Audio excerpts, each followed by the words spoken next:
Hello, I'm Guy Jones and I'm the founder and manager of Fog Arts, which is the digital jazz label based in Stockholm, Sweden. This podcast is the sixth in a series of discussions I'm having with artists, writers and others in the international jazz scene. It's part two of an extended interview with the British saxophonist, composer, arranger and producer Jim Tomlinson, part one of which was recorded in May this year. Jim is, of course, best known for his work with the American jazz singer Stacey Kent, with whom he's toured, recorded, and to whom he's been married for well over 20 years. Jim and Stacey Kent were back in Sweden for an autumn tour with a trio led by the Swedish pianist Klaus Kroner. So we got together again to chat about the other parts of his and Stacey's long career that we didn't have time to discuss in May. Sitting on a bench in a central Stockholm park and fighting a range of cacophonous interruptions from police cars, live music sound checks and the occasional seagull, we talked about how the jazz industry and audience managed to keep renewing themselves, why Jim still feels like he's learning after a quarter of a century in the business, and the way that Colorado, where Jim and Stacey live, is strangely like the north of England. Our starting point, though, was a discussion of Jim and Stacey's extensive collaborations with a host of iconic Brazilian musicians, including the great Marcus Valle. I asked Jim, what is it about the music of Brazil that so appeals to him? The meter of the music is that there's a sense of space to playing. I'm not going to say Brazilian music, I'll be more specific, to playing sort of bossa nova. Right. Okay. That style of music. There's a sense of space to it simply because that arises from the fact that the bass is playing in two. And that means that the kind of the rhythmic arcs and the melodic arcs that you can construct over the music tend to have a different shape, and a shape I think that suits my sense of, melody. I tend to play long phrases that are probably too long, I sometimes think. But I do like the way that when you're playing bossa novas, that the music kind of encourages you to kind of, have a longer flight path from takeoff to landing of a phrase, which is really nice. The other thing is that for the most part, bossa nova music is extremely harmonically erudite. It's melodically interesting, and it just gives you all of the gives me all of the materials as an improviser that are suggestive and that make you feel like you want to play over this. Yeah, okay. You want to play this melody. The other thing is, which is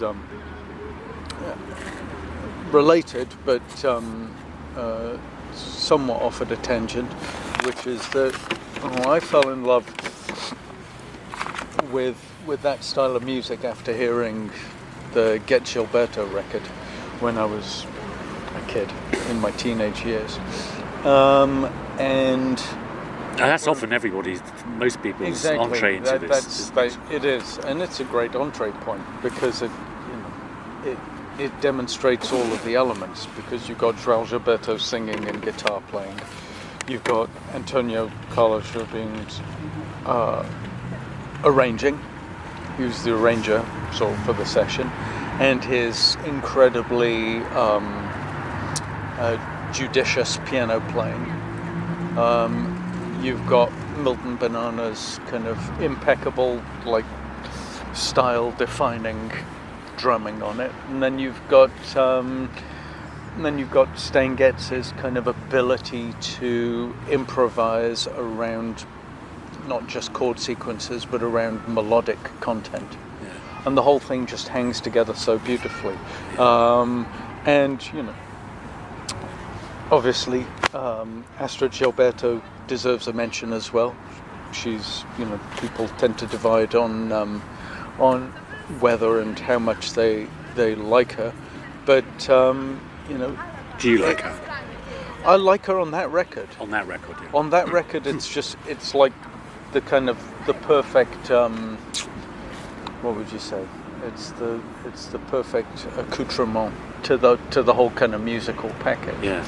Because in fact, she never recorded before she made that record. No, it's just kind of the timbre of her voice and the simplicity of her delivery, for all of its kind of, some of it, for some of its technical failings. It's, it just kind of makes the whole thing feel complete. Yeah. So tell me about, let's move forward a bit to Marcus Valle. Yeah, sure. One of the second generation of the godfathers of samba or bossa. You tell me how the link with Marcus came about. I mean, I think I've read two versions of this. One of which is that Marcus emailed Stacey out of the blue and said, "Would you come and perform at my 50th, or my celebration of 50 years of music?" Is that true? So I'm just going to bridge to this story just to complete the previous question, which was that 10 years ago, Stacey and I went to Middlebury College and studied Portuguese. Yes, we talked on the about immersion course for 3 years. So what I discovered starting 10 years ago is that not only being musically erudite, but the lyrics of bossa nova music are incredibly literarily erudite as well. I mean, it's poetry and lyric writing of the highest order. And so, because at that point you were speaking Portuguese, so you were able to understand the lyrics rather than... And this was an anxiety going in to learn Portuguese, because you think, well, I love this music and it all sounds sort of super smooth and sexy, not understanding it. What if these are shit lyrics? Well, fortunately they're not, because lyrics do matter a lot to me, especially if you're involved in playing songs either as a singer or with a singer or writing songs. So moving on to meeting Marcus, that came about in 2013, was it? I think it was 2011 we met Marcus for the first time. You can check this out on the net. But there was a celebration in Rio for the 80th anniversary of the statue of Christ the Redeemer. And Stacey and I were invited on that concert to perform with Marcus. And so we flew out to Brazil, and we met Marcus the day we arrived, which was the day before the concert. We went over to his place, and we hung out, and we just kind of clicked, hit it off. We kind of just had an instant empathy, both with Marcus and his wife, Patricia. Was that the first time you'd been to Brazil? No, we first went to Brazil in 2008. Okay. But the whole kind of the social interaction with Marcus and Patricia was helped by the fact that we, at that point, spoke Portuguese. So we were able just to hang out with them for the evening and chat in Portuguese and talk about music and other things. And then we did a sound check. We kind of did it without rehearsal. We did a sound check, and then we did the show, which was recorded for a DVD of the whole kind of show. And Marcus was leaving the next day to go to, actually going to the airport straight after the show to go to Japan, to play in Japan. But it was like the whole backstage vibe was totally up and happy, and he said, "Let's do this again. Let's play together again." And we said, "Sure, let's make it happen." And so that was that. And then a few weeks after, not long after, he didn't hang about.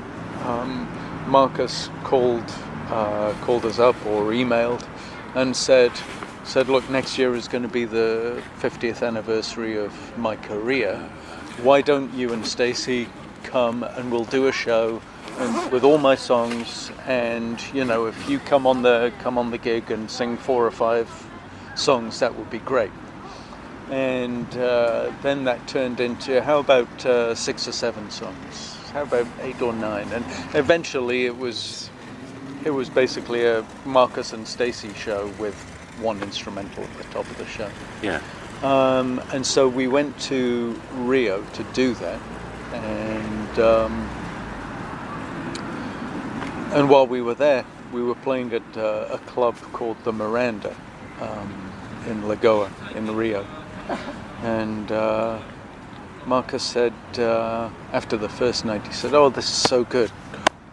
Why don't we record it?" And we said, "Well, okay." And so they recorded it, and it came out nicely, and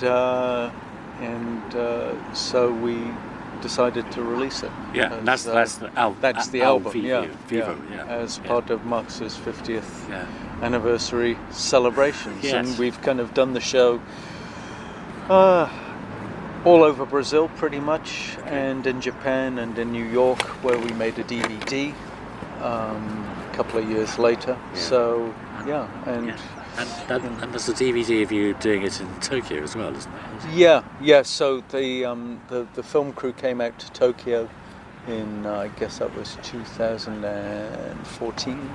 We were there. They didn't sort of record that show for the DVD. They're just some documentary footage. Oh, okay. And so on. But the actual footage of the concert for the DVD is from Birdland in New York. Okay. Maybe the year after.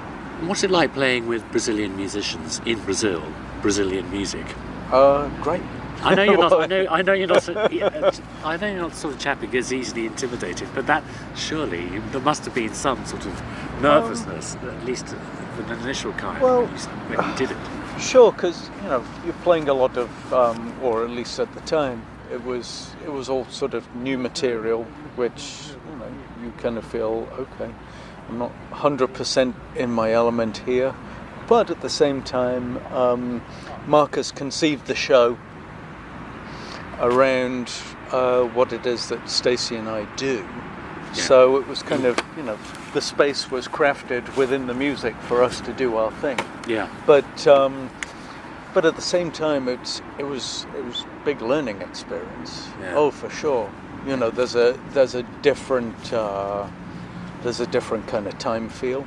On a lot of things, we did a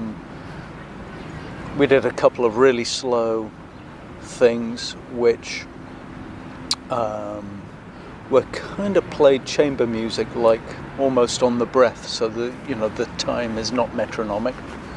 I guess it's kind of like Shirley Horn style, the way she would play, and that was really interesting to play. That was something that I'd not really done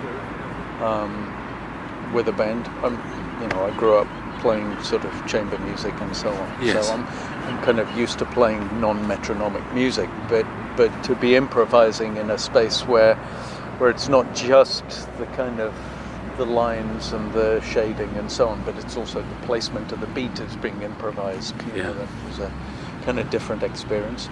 And then, it was a really kind of varied program. So there was some kind of samba funk things that Marcus did, which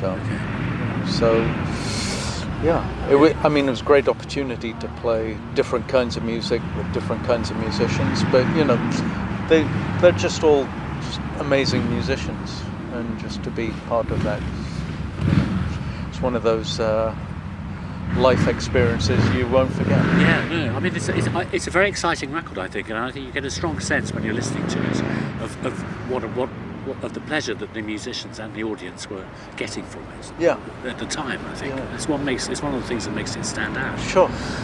That was released in 2014. Yeah. 2015. You and Stacey, you released Tenderly. Yes. With Roberto Menescal, another Brazilian icon. Yeah.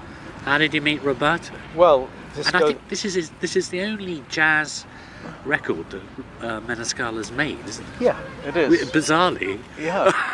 It's crazy. I didn't realise until I looked into it. Yeah. It's so we met Roberto at the same event that we met Marcus sang. This is what James Taylor would call a holy host of others, isn't it? Yeah. You're on, is it Sugarloaf? And Right. you know, oh, there's Edu Lobo, there's Roberto Menescal, there's Marcus Valle. Yeah. I mean, it's like dying and going to heaven, isn't it? It was. I mean, I was... Was it like that? It was. Backstage was sort of like a big party. It was a who's who. Yeah. You know, Stacey was sharing a dressing room with Miúcha. Yeah. I was sharing a dressing room with Daniel Jobim. Yeah. Oh, crikey, yes. Okay. And so Marcus is there, and then Roberto's there in another dressing room with...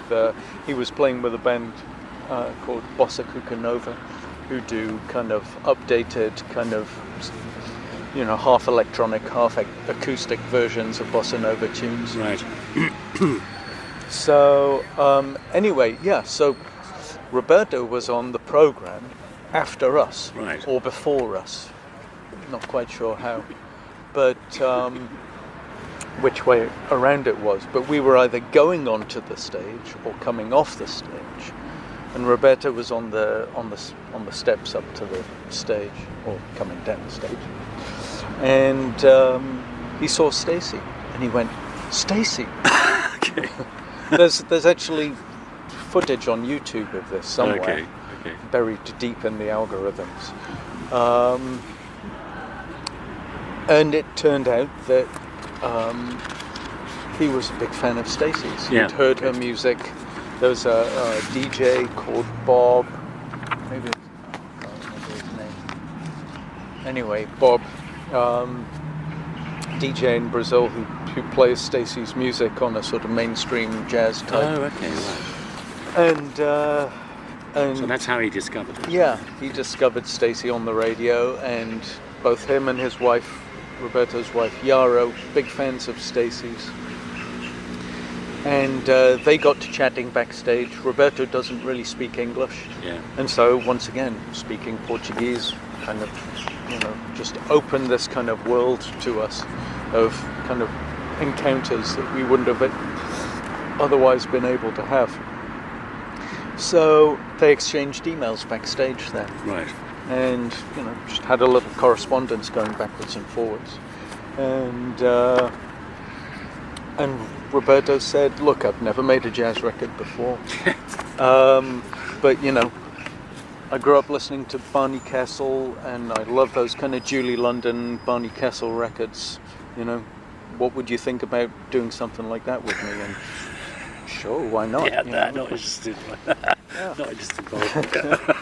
So, you know, you don't look a gift horse in the mouth, do you? Where did you record that? Was that in Brazil or? No, we recorded that at Kurt de Schwartz studio. Oh, okay. Yeah, Right. yeah. Roberto flew over to London and stayed with us for a couple of days. We had a couple of days rehearsing at the house.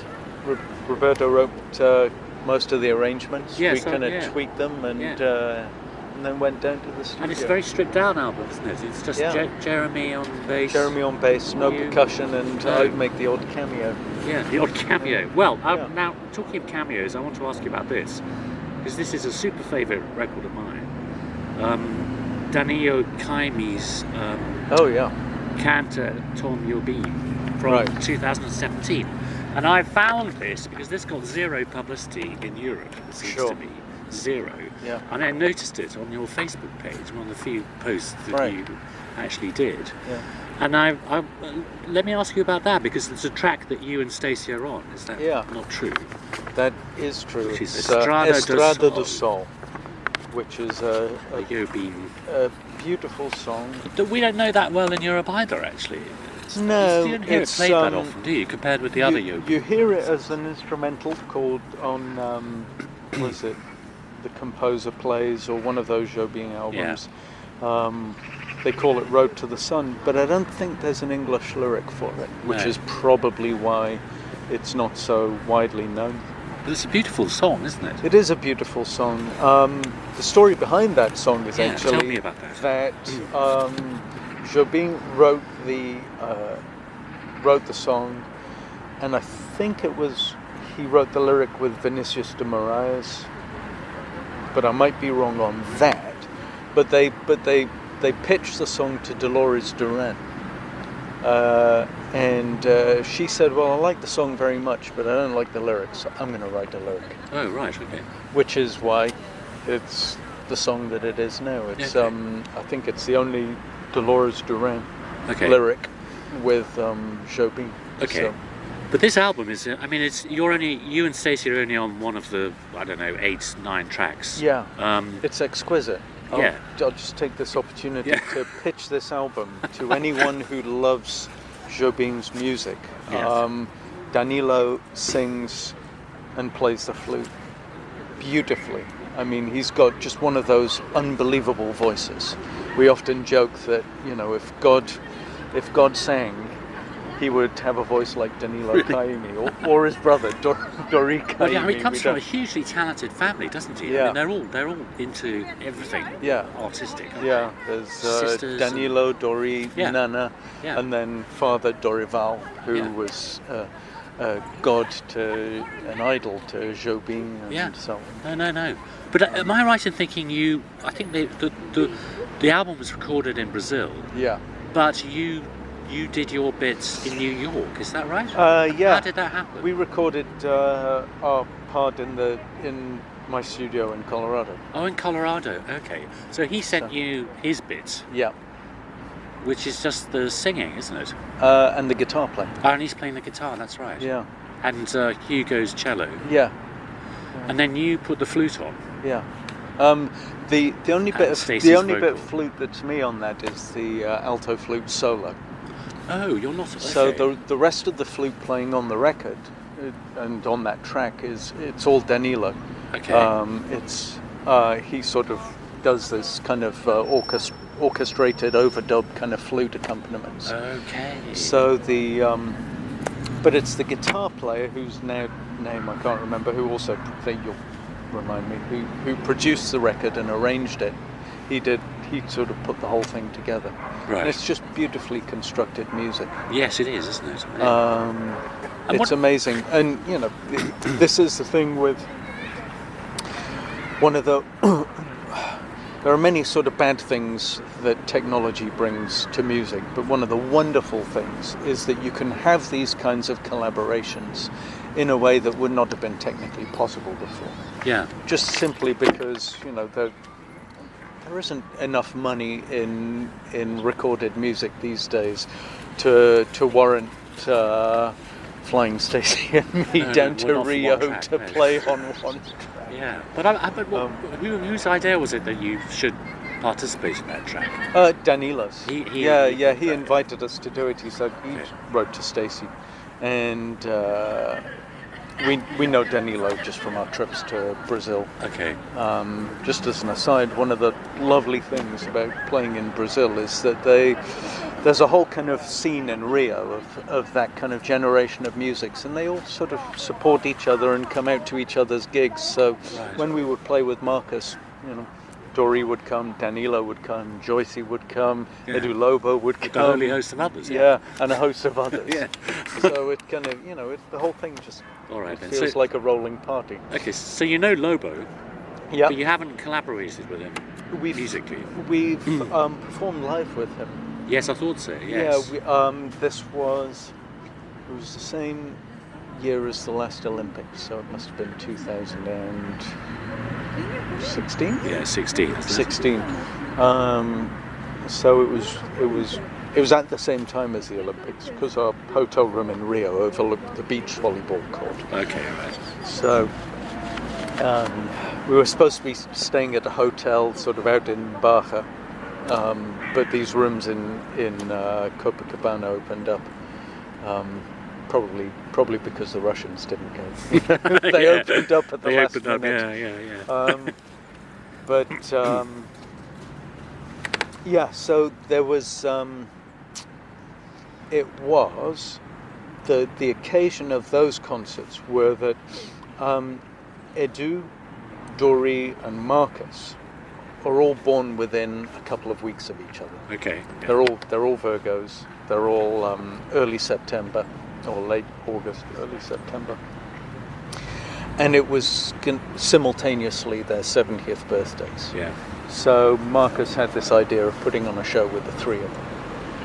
So what we did was we essentially played a slightly sort of pared down version of our show with Marcus, and then added Dori and Edu playing some of their songs as well. All right. Okay.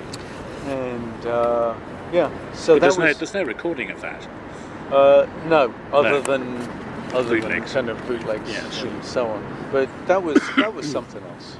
Okay, because you have used one of his songs to say goodbye on "I Know I Dream," haven't you? Which he wrote with Lani Hall. I had no idea. Yeah, The great Lani Hall. Yeah. So the original lyric was written by Torquato Neto. He must have done it in Portuguese. Para dizer adeus. And he wrote a lot of songs with Torquato. And but a lot of Edu's music was picked up by Sergio Mendes. And Lani Hall, of course, was So before Herb Albert stole her away. Yeah. So she wrote a few English lyrics to Edu's material. Okay, so but otherwise, Edu's songs don't really have. There aren't many English versions of them that I know of, which is one of the reasons that his music is kind of less known in the Anglophone world. Yeah. Certainly less known than it should be. Okay. So. And then before we leave the subject of Brazil, there's a 2014 album with a French string quartet. Yep. Quatuor Eben. Yep. I suspect not many people know about this. I might be wrong, but are you playing on this album? Yeah. You are. Yeah. Because it's got the Ice Hotel is on it, which is your song. Yeah. Do I play on that? I do play on that. You do play soprano on that. On that. So Stacey and I are on about half of the album, as far as I can remember. Yeah. That came about. We met the Quatuor in 2007, I think, when we were signed with Blue Note in France. Right. Which was an EMI label at that point. And when EMI was still EMI. And so we were in Paris working on the album. I can't remember whether this was before or after the release. But EMI Classics were in sort of an adjacent part of the building. The same chair. You can't get away from it. No. Oh, bloody music. Yeah, bloody music. Let's ignore them. And so the Quatuor Ben were at that point preparing an album called Fiction, which was they kind of mix in terms of their recording, doing classical repertoire and sort of crossover material. I hope they've come to arrest the band. Quite possibly. All hell is broken loose, isn't it? And they wanted Stacey to sing on a track on their album. And so it was one of these things where the Quatuor Ben were in their office with their label manager, and we were in our office with our label manager, and they were having a discussion about their album, saying we want Stacey Kent to record. And there was a sort of, a phone call made, and in walks Stacey. So we meet them, and it's like, would you do this? And sure, we'd do this. So she sang Corcovado on their Fiction album, which is a beautiful arrangement. And that kind of led to the idea of, in a couple of years' time, let's, do something slightly expanded. And so we've done a bunch of live of concerts with them. Oh, you've done concerts with them, okay. Yeah. Right. And so we have a sort of slightly expanded repertoire than what's just on the Brazil record. But that was another one where we recorded the album in Paris. It was, beautiful, very different kind of musical experience, obviously.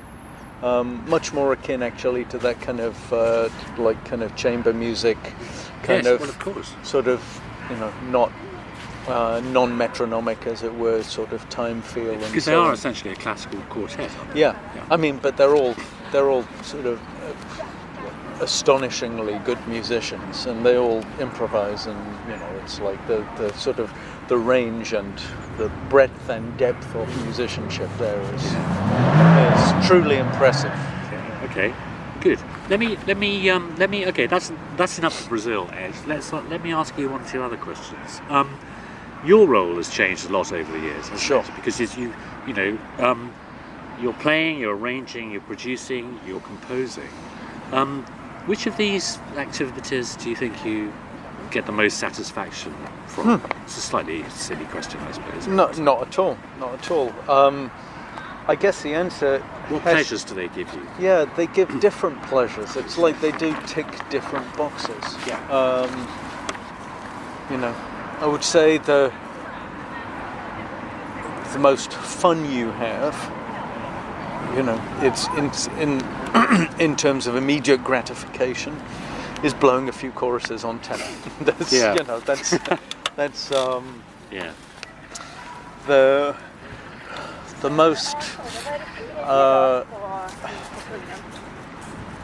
most satisfying, I would say, is kind of finalizing the mastering on an album. Really? Really. Simply because it takes the most time. The level of detail that you go into in editing and mixing, and for the whole process of producing an album from start to finish, from picking repertoire to writing arrangements to getting it into the studio to recording it to editing it to mixing it to mastering it.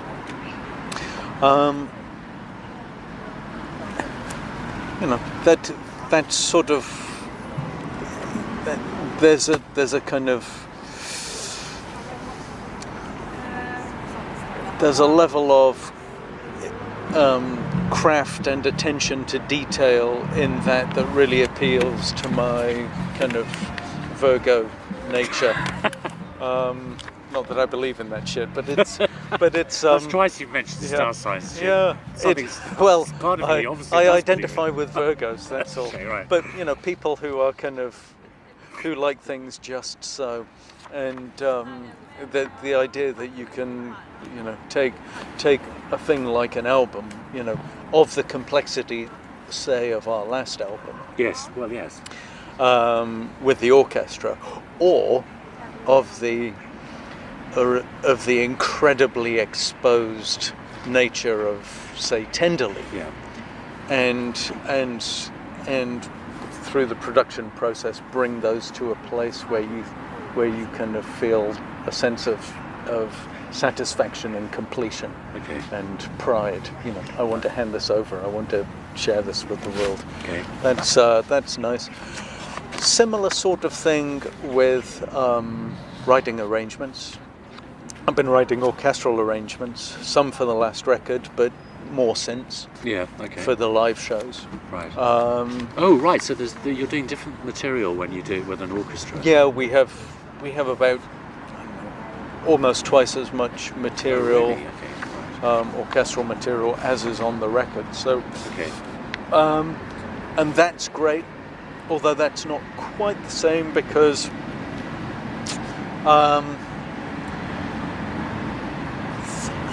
When you throw an arrangement at an orchestra, I'm also a participant. So Yeah.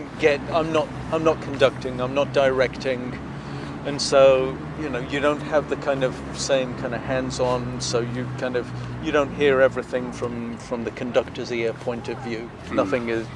You're not hearing it in a perfectly balanced way, and there's a tendency to think, oh well, I would have taken that a little faster. I'd bring the French horns out there more a bit. It's like, so you kind of, it's beautiful to hear it in the flesh, but it doesn't give you the same kind of sense of like arrival, as it were, Right. Okay. as producing.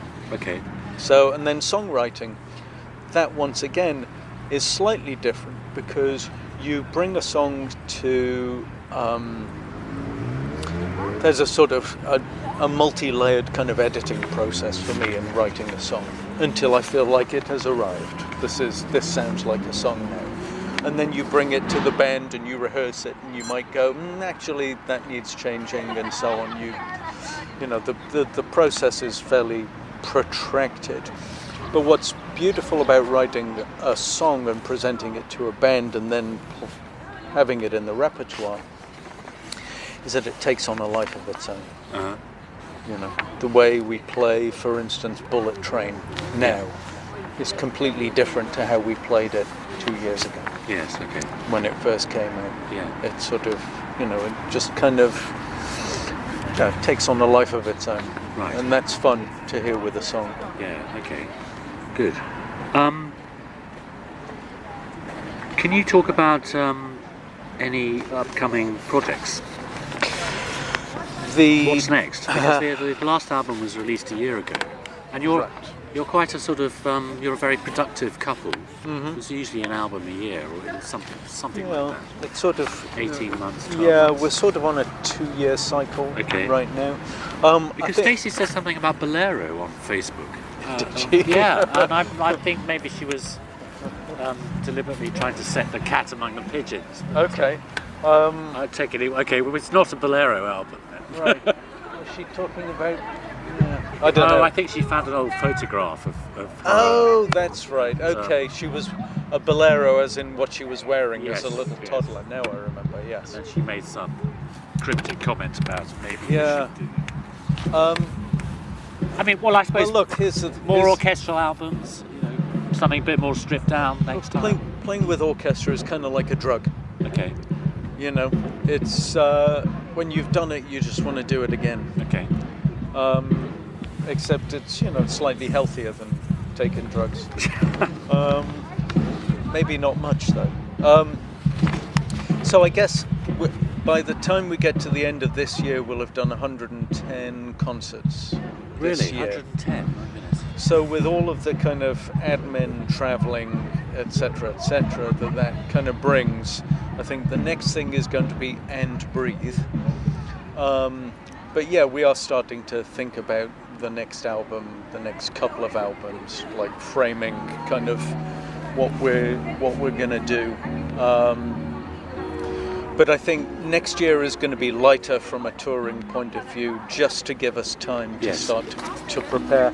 I'm still working on songs with Ish and writing with Cliff as well. I've got a couple of new songs with Cliff that are ready to kind of go into the repertoire and so on. So,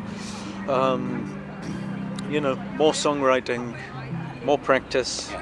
And so on, and figure out an album. Yeah, okay, all right. I mean, to what extent do you plan your career? Because it seems to me that, you know, there have been certain unmissable opportunities that have presented themselves, like Marcus Valle, and, absolutely. You know, or Ishiguro just turning up out of the blue and saying, "Hey, can I write some lyrics?" Yeah. And you'd be bonkers to pass those opportunities up, I suppose. Sure. But I wonder whether that derails you in any way from your master plan, assuming you have one. You know, you're like Michael Heseltine. You've written down the next 40 years on the back of an envelope. Yeah, no, not at all.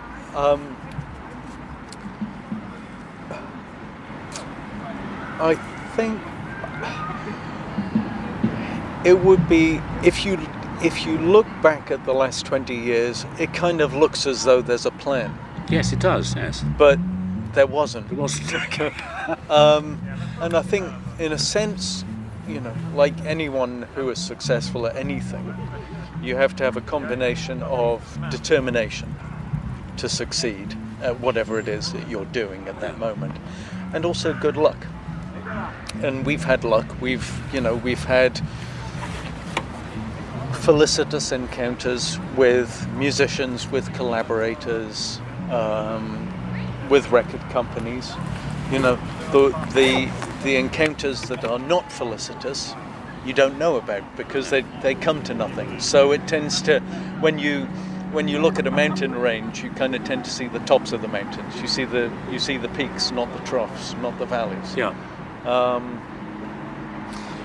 But I think one of the ways in which you kind of have to get lucky is that if if you overplan, then you don't leave space for chance. Yes. To bring you positive things. You know, if Marcus had said, "Hey, come to Brazil and do these 4 shows with me," and we'd said, "I'm sorry, you know, the next 2 years are all planned out. Yeah. We have no time." Yeah.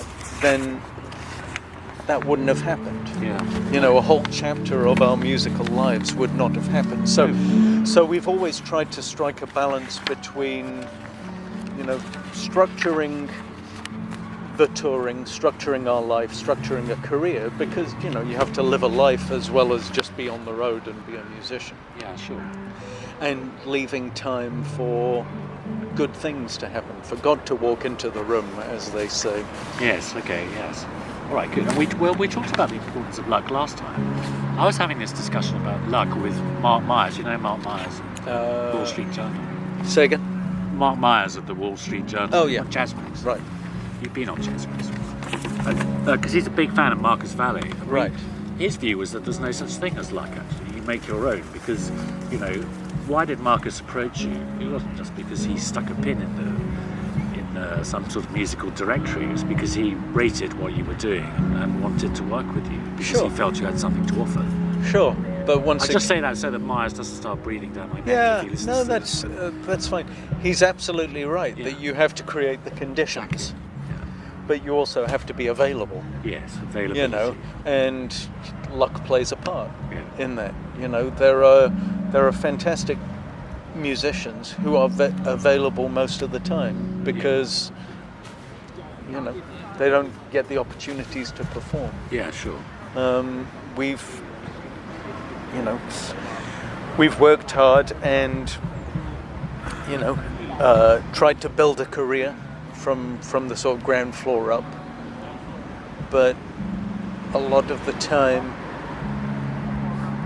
some of the best things that happen to you because, yes, you've stuck your head above the parapet and got noticed, and someone wants to do something with you, Yes. but you're lucky enough to be available to do it.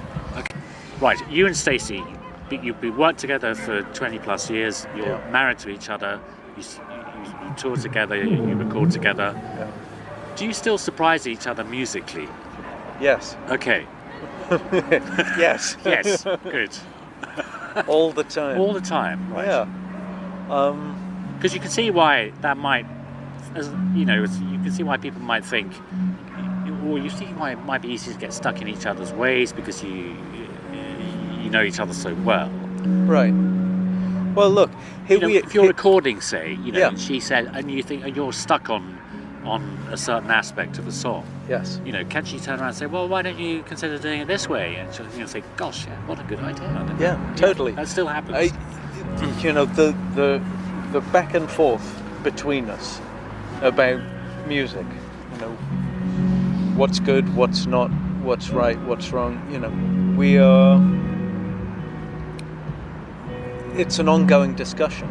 We are constantly driving ourselves and one another to be better. Right.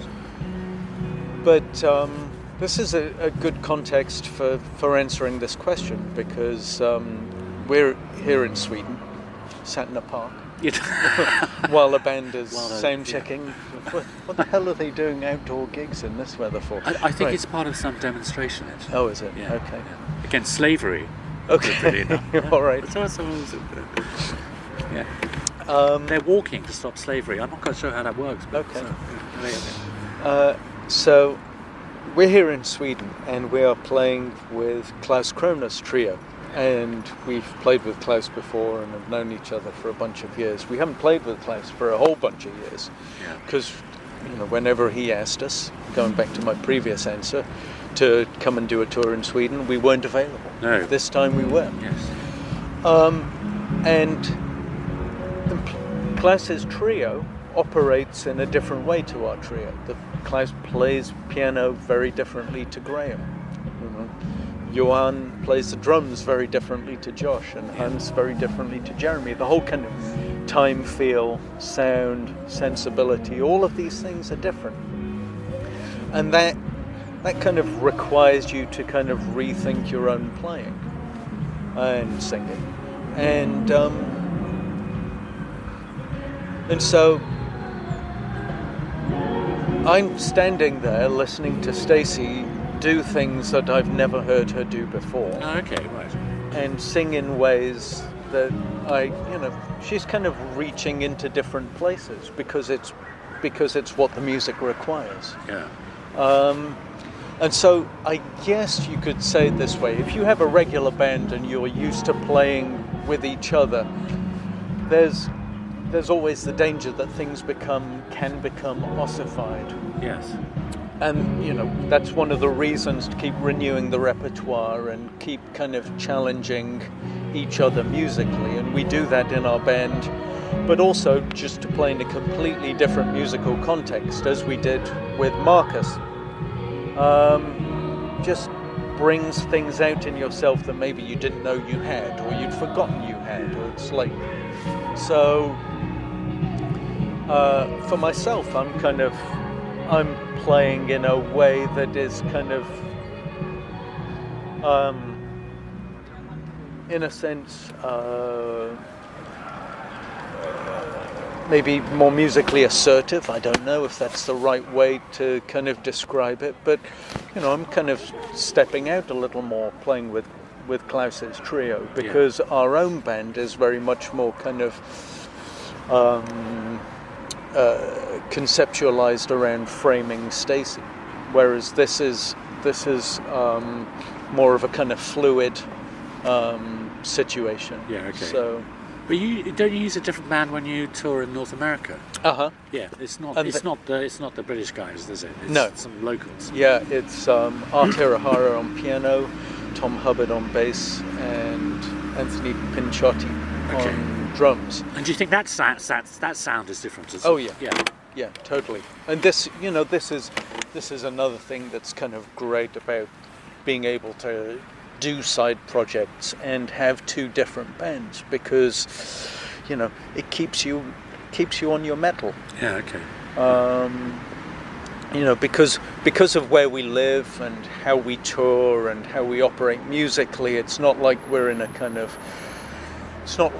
on an urban scene where it's like, hey, let's go down to the club and sit in tonight, and Yeah. it's not. I'm not sort of throwing together a bunch of quartet gigs, because for the most part, if I book a quartet gig for 6 months hence, then there's a good chance I'll have to cancel it because I'll be on tour with Stacey. Yeah, because you used to do quartet stuff, didn't you? In the UK. Yep. And, as we are sort of increasingly mobile and US based, it becomes less and less logistically feasible. Okay, right. So it's not for artistic reasons that you don't work on your own or without Stacey anymore? No. Pure time pressure. It's mostly time pressure, but it's also that playing with Stacey is a kind of full-time and fully satisfactory kind of musical occupation. Yeah. We have grown up together playing music. Okay. And what I do musically is conceptualized around song, either playing it or accompanying it. Yes. Or arranging for it, or writing it. And so, in a sense, for me, playing instrumental quartet jazz or, instrumental jazz is only ever going to sort of conceptually feel like a side project. Okay. You mentioned that you're not really in some urban scene where it's easy for you to set things up, or for that matter go and see other musicians. I was wondering how much new music do you get to absorb or listen to these days? Do you ever go to anyone else's gigs? Yeah. Actually, where we are in Colorado is pretty good, simply because there's an active jazz scene from a point of view of bringing acts up in Aspen. In Aspen, yeah, okay, right. So the Jazz Aspen Snowmass organization is great, and they have year-round gigs and they bring people in. Okay, right. So you can hear all sorts of artists. We've been to see. We've seen up there. We've seen Monty Alexander with his sort of jazz reggae project where he had 2 rhythm sections. That was great. Bunch of stuff. We've seen Jane Monheit, who's wonderful. Oh yeah, no, she's so good, isn't she? So yeah, they we play there, so they're bringing in sort of. We've seen Elias there. Yeah, okay. Yeah. So we kind of we see people that we know from the touring circuit anyway. Yeah. So and then on the festival circuit, you can check out stuff. When you're touring around.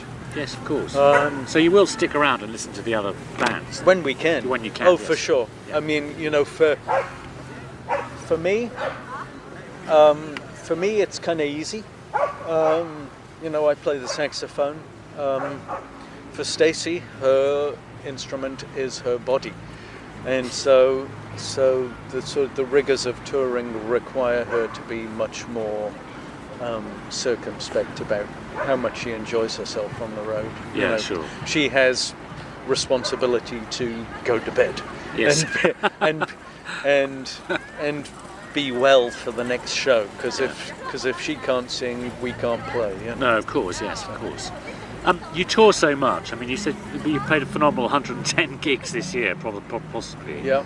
And you've played in, I think, 50 or so countries. Have you got any favourites? Is there any way you particularly enjoyed it? There's nowhere that I haven't liked. Okay, right. No, that's kind of, that's good. Yeah, that's good. They're all either. Well, have you got any favourite venues? Yeah, the worst I can say about anywhere we've been is that it's interesting. Yeah. That was interesting. Yeah. So favourite venues. Because you play a whole range of places, don't you? Yeah. Whopping big concert halls. So and then tiny, well, not tiny, but So, small jazz clubs. Fasching is not exactly big, is it? So I'll list a few. CCB in Lisbon. Right. The Centro Cultural de Gibelin, Okay. which is their sort of symphony hall. Okay, right. In Lisbon is beautiful. Right. Shanghai Shek Memorial Hall, concert hall in Taiwan. Okay. In Taipei is just an amazing building and wonderful to play. I love, just for the sound of it and the feel of it, the Théâtre Maisonneuve in Montreal. That's a great hall. Going sort of to smaller venues. Love playing the Blue Note in Tokyo. Right. But just super nice people. It's a lovely room, great sound. And Birdland in New York is also, once again, just, it feels like home. We play there twice a year. Yes, you have a residency, don't you? Yeah. Like Ronnie Scott's as well in London. Yeah, which we play once a year and have done for years and years. Yeah. In fact, the first time I played at Ronnie's, was before I was in Stacey's band. I don't know if I talked about No, this. I think we did talk about that. Yeah. So I won't talk about it again. But have you played Australia or New Zealand? I couldn't find that anywhere. We have not played in New Zealand, and we went to Australia for one day. Okay, right. Yeah, we played in Melbourne at can't remember the name of the venue, but it was a concert hall in Melbourne. Maybe which you was haven't lovely. toured Australia. I'm surprised. No, I'm sure we will at some point. Yeah. I'd like to go to Australia just to check it out as a tourist, but you know, being a tourist, we'll have to wait for wait a bit longer. Yeah. You live in Colorado, but I think don't you also have a place in London? We do. Yeah. Okay. Where in London? In North London, Muswell Hill. Muswell Hill. Yeah. So Colorado. I mean, and I think Stacey mentioned that it's a 5-hour drive from Denver Airport. Yep. You do like to make life hard for yourself. Yeah. So you get to Denver and you got to sit in a car for 5 hours before you get home. Well, why so remote, Jim? Why did you decide to do that? Well, Just to it, turn off. without being facetious, because it's so remote. Because it's so... No, I don't think that is facetious. Yeah, I think one of the benefits is that living in a place where you have to think twice before you go anywhere means that you have to think carefully about your schedule and your touring, and it makes it it puts more of a compunction on yourself to carve out space to be at home. Mm-hmm. And I think we need that to kind of refresh our batteries, Sure. have time to kind of write music, woodshed, work on new repertoire, and so on. Just recharge the batteries. You're not farming, are you? No, No. but the place we live on is a subdivided ranch that has horse facilities. Aha, okay. So a lot of our neighbours have horses and I so see. on, and it's farmland around where we live. So we kind of we commune with the animals. Okay. Yeah, we like to stop and pet the llamas and Yes. look yeah. at the No, sheep. I've and seen photos of bears in the drive. And things yeah, like that, yeah, which is there are rather bears unusual. and mountain lions Yeah, where we are. That's a lot of fun.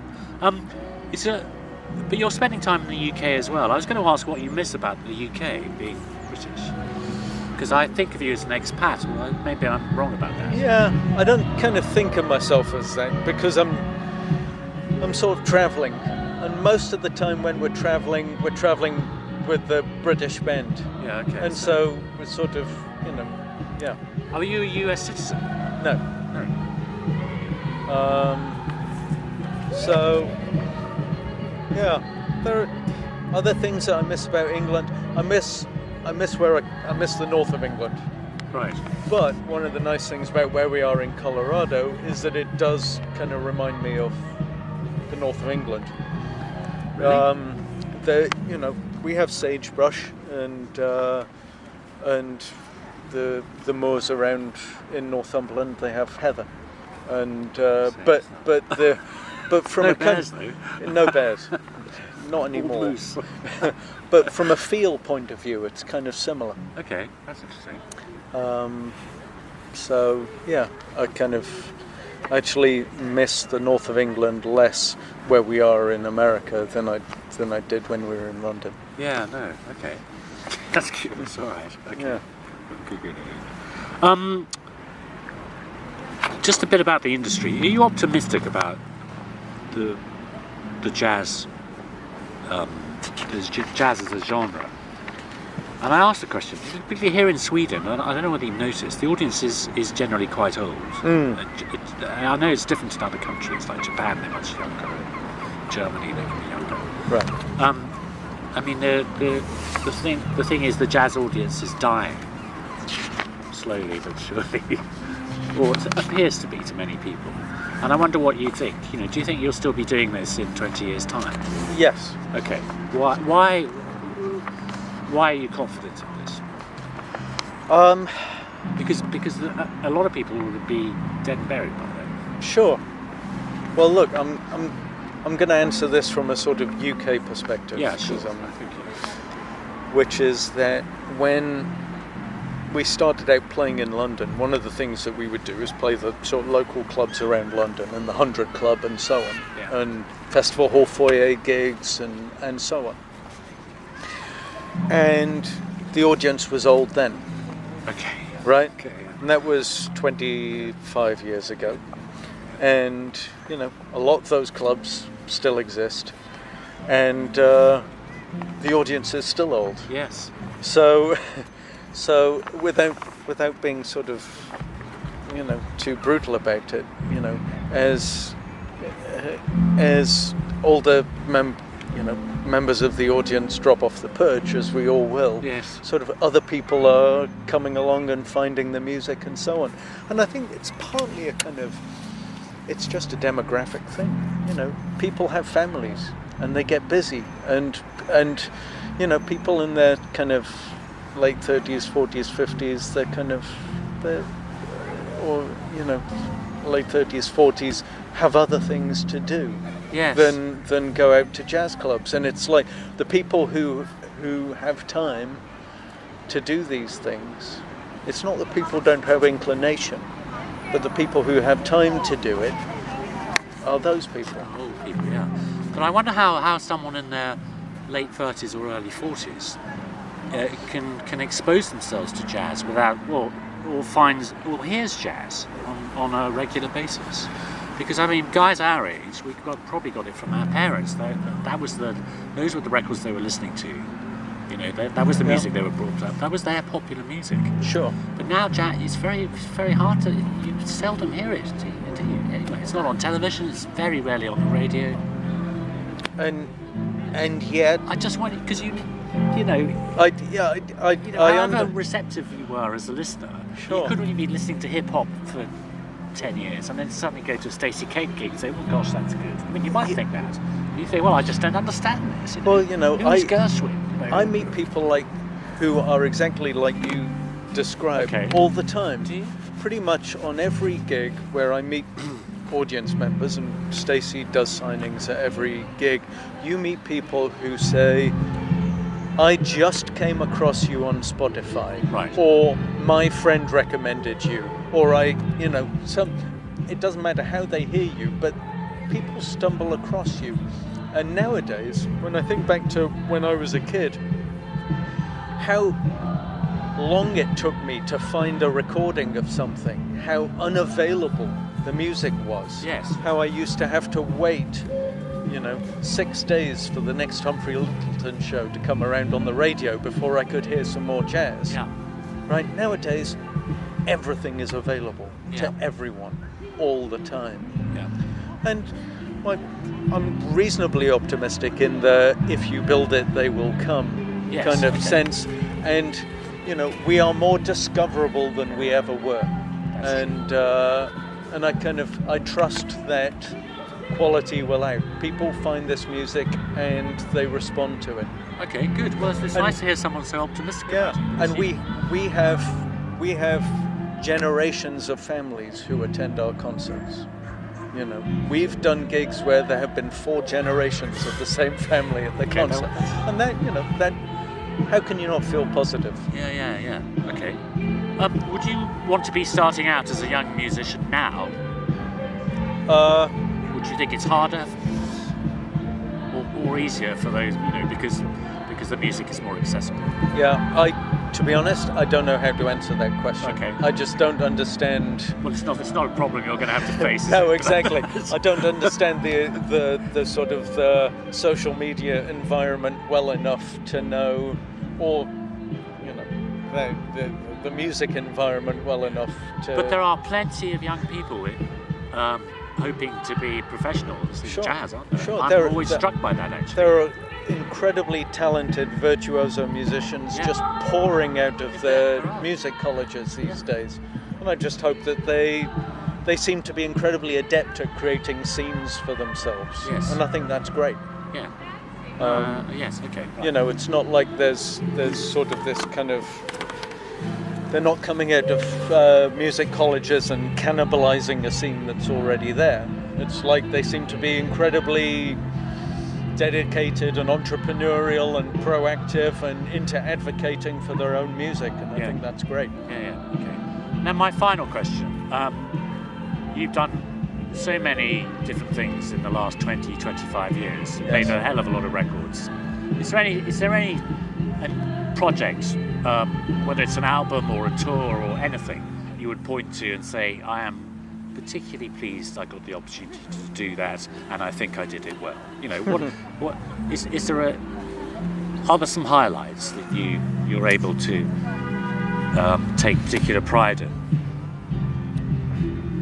I mean, normally the question is, what's your favourite album? Which is a stupid question to ask an artist, because it's always the last one they did. Sure. But, maybe I could ask you the question and get a different answer. I don't know. I would answer it in this way. I think the thing that I am particularly happy about, proud of, is that the way in which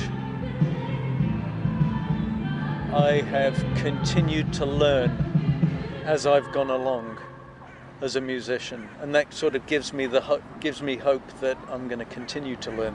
That always around the corner, there's something else is going to come along that will push you to learn something new, to develop a new skill, to improve your playing, to improve your writing or arranging, and so on.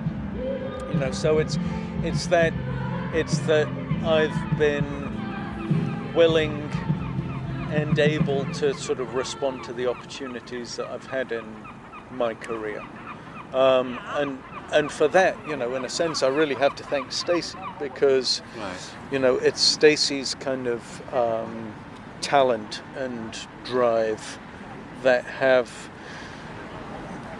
created the opportunities for me to do all of the things that I have loved doing so much. And, I've no doubt that will kind of continue. Yeah, okay, good.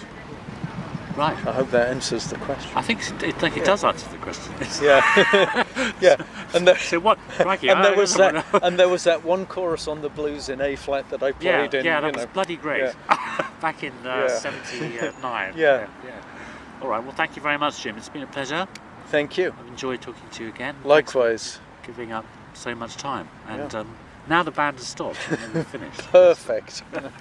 So I hope we'll see you again in Sweden soon. Yeah, absolutely. Right. I'm sure we will. Good.